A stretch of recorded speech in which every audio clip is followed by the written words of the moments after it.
উনি তারপরে নিশ্চিতভাবে খবর নেবে।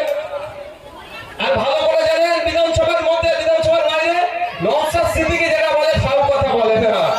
নওশাদ সিদ্দিকীর কথা যেটা বলে নিশ্চিত কিছু কারণ আছে। আমি এরকম ভাবে বলবো 9 তারিখ থেকে অ্যাসেম্বলি শুরু হচ্ছে। জাহাঙ্গীর সাহেবকে বলছি কোন বাবা আছে বলবেন আমার কথাটাকে আটকাতে। আপনার কোন বাবার কথা শুনে ভুল সেকশন দিয়েছেন, জামিন যোগ্য সেকশন দিয়েছেন, একটা মহিলাকে বাড়ি থেকে তুলে নিয়ে যাচ্ছে, একটা শিশু সমেত তারপরে টর্চার হচ্ছে।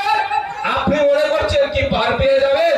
আমি আপনাকে মনে করিয়ে দিতে চাই 2000 এবং সাথে সাথে যারা এই ধরনের অন্যায় করেছেন মাইকের আওয়াজ নিশ্চিতভাবে শুনতে পাচ্ছেন, তাদের বলে দিতে চাই 2019 সালের লোকসভা নির্বাচনে কংগ্রেসের একটা কর্মীকে এরা ফোন করেছিল, তৃণমূলের বেশ কিছু লোকেরা ভেবেছিল তৃণমূলের হয়ে ফোন করেছি পার পেয়ে যাব, কিন্তু আইনি লড়াইয়ে 5 জনের যাবজ্জীবন হয়েছে।